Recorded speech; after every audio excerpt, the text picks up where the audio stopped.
ভাসানী শুধু বাংলাদেশ নয়, পুরো উপমহাদেশের একজন অনন্য রাজনৈতিক পুরুষ ছিলেন।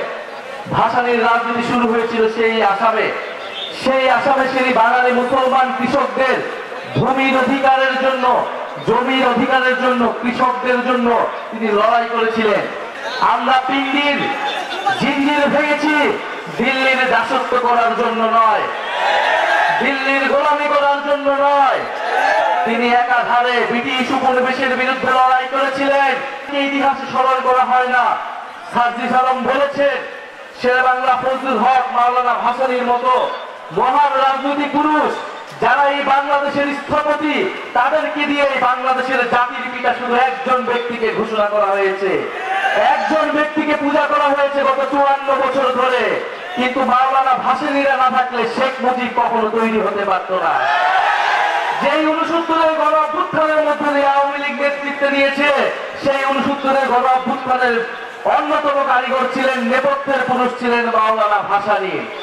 মাওলানা ভাসানী কৃষকদের জন্য লড়াই করেছিলেন, শ্রমিকদের জন্য লড়াই করেছিলেন, গণমানুষের লড়াই করেছিলেন। টাঙ্গাইল শাড়ি নামে কিভাবে ভারতে জিআই প্রোডাক্ট নিতে পারে, এই প্রতিবাদ আমরা কখনো জানিয়েছিলাম। মাত্র 2-3 বছর আগে এই ঘটনা ঘটেছে। কেন ঘটেছে? কারণ আমাদের দেশের সরকার, আমাদের দেশের মানুষ টাঙ্গাইল শাড়িকে, তাঁত শিল্পকে পৃষ্ঠপোষকতা করতে পারে নাই, পুরা বিশ্বের বুকে তুলে ধরতে পারে নাই। আমাদের যে জাতীয় সম্পদ, তার মর্যাদা আমরা দিতে পারি নাই। টাঙ্গাইল শাড়ির জিআই প্রোডাক্টের সত্য কখনোই ভারত নিতে পারে না। অবিলম্বে তা প্রত্যাহার করতে হবে, আমরা এই দাবি জানিয়ে গেলাম। আমরা তাঁত শিল্পকে পুনরুদ্ধার করতে চাই, আমরা কৃষকদেরকে নতুন করে সংগঠিত করতে চাই, কারণ আমরা কি উৎপাদন করি, কিভাবে তা বন্টন হবে এবং কৃষকরা ন্যায্য মূল্য পাবে কিনা, এর উপরে নির্ভর করবে বাংলাদেশের ভবিষ্যৎ। আপনারা দেখেছেন কয়েকদিন ধরেই রংপুরের গঙ্গাছড়া একটি উপজেলায় আমাদের হিন্দু জনগোষ্ঠীদের বাসভবনে, বাড়িঘরে হামলা চালানো হয়েছে, লুটপাট চালানো হয়েছে। আমরা তীব্র নিন্দা জানাই। ধর্ম অবমাননার অভিযোগে আমাদের নবীজিকে সেখানে কটূক্তি করা হয়েছে।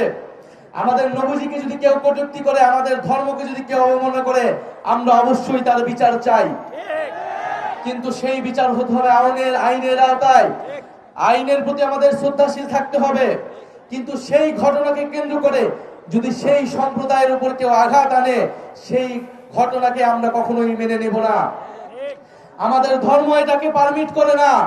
আমাদের ধর্মে বলা আছে, পিতার অপরাধের জন্য পুত্রকে দায়ী করা যাবে না, পুত্রের অপরাধের জন্য পিতাকে দায়ী করা যাবে না। অন্য ধর্মের উপর আঘাত দেওয়া, আমাদের এই নবীজি আমাদেরকে এই শিক্ষা দেয় নাই। নবীজি সবসময় অন্য ধর্মের মানুষের নিরাপত্তা নিশ্চিত করতেন। ফলে এই ঘটনা যারা ঘটাচ্ছে, তাদের উদ্দেশ্য ধর্মীয় নয়, তাদের উদ্দেশ্য রাজনৈতিক, তাদের উদ্দেশ্য সাম্প্রদায়িক এবং তাদের উদ্দেশ্য হচ্ছে লুটপাট করা। এই রাজনীতি শুরু করেছিল আওয়ামী লীগ, সংখ্যালঘুদের জমি দখল এবং লুটপাটের রাজনীতি এবং বিচার না করার রাজনীতি।